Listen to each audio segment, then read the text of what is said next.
Well, good afternoon, everyone.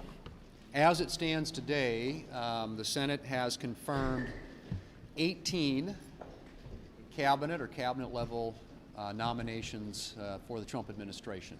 And that will put us at the fastest rate in getting nominees through the Senate confirmation process since 2001. So we're encouraged with how that has been going. We owe that to our colleagues who've been willing to step up and are very committed to getting them across the finish line, despite, I might add, a lot of Democrat resistance. They've tried to make it hard, but as we just continue to grind through the process, we've been successful in getting 18 done, and tomorrow we'll do Kash Patel. We have a couple more that we'll tee up for next week. With regard to legislation, I think as you all know, Senator Graham in the Budget Committee last week reported out a budget resolution, and thank them for doing that. That tees up an opportunity for us to move that across the floor, and as you all know, that unlocks budget reconciliation, which will follow from it. And this particular budget resolution, I think, as you know, addresses the President's priority, top priority, which is securing the border and implementing and putting in place his immigration policies, rebuilding our military, and creating energy dominance for this country. So it's focused on those three things. It's focused on the border, it's focused on national security, and it's focused on energy. The House, as you know, is working on a different budget resolution, and we certainly wish them all the success in moving it. We will work closely with them. More power to them. What they're trying to do is get the tax piece of this done, and done quickly. And obviously we all want to see the President's tax priorities addressed, which is making not only the 2017 taxes, extending them, but making them permanent. And that's certainly the priority for most, if not all, of the Republican senators here in our conference as well. So we will continue to work together in a way that ultimately gets us across the finish line and helps put the President's agenda in place. And as I said before, I think those priorities are very, very clear as outlined in our budget resolution, and coupled with what the House is doing, I think we're on a good track to achieve success. And if we achieve success, that's going to be a good thing not only for the President, but for this country. Questions? Leader, good afternoon. Are you defying the President by going ahead with your own budget plan when he pretty strongly endorsed what the House was working on?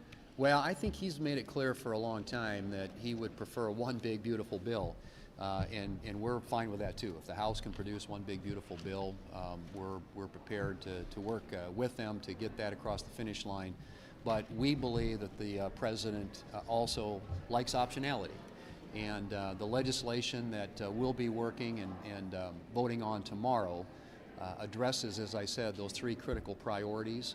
And hopefully, in the end, we'll be able, whether it's one bill or two bills, to get all the things that the President has outlined as objectives across the finish line in a reconciliation bill. The question right now, again, is a tactical one. The strategic objective is still the same, and that is to extend the tax policy, strengthen the economy, rebuild the military, create energy dominance for this country, and secure our border. But was there anything with Senator Vance where you had to get on the same page? You have long supported Ukraine, aid to Ukraine. Are you at all concerned about the President's rhetoric blaming Ukraine for starting the war and calling for elections in Ukraine, which is what Vladimir Putin is calling for? I think what I'm in support of is a peaceful outcome and result in Ukraine. And I think right now the administration, the President, and his team are working to achieve that. And I think right now you got to give them some space. Honestly, this war has ground on now for 3 years. There's been a lot of cost, a lot of death, a lot of injury associated with it. And I think it's in everybody's best interest, Ukraine, Russia, Europe, the United States, if they can bring about a peaceful conclusion to the war. And so that's what this is about right now. And I think most of us want to support their efforts as they move in that direction, and hopefully to a successful outcome. Call him a dictator. Would you call Ukrainian President Zelensky a dictator as President Trump has? Well, like I said, the President speaks for himself. What I want to see is a peaceful result, a peaceful outcome.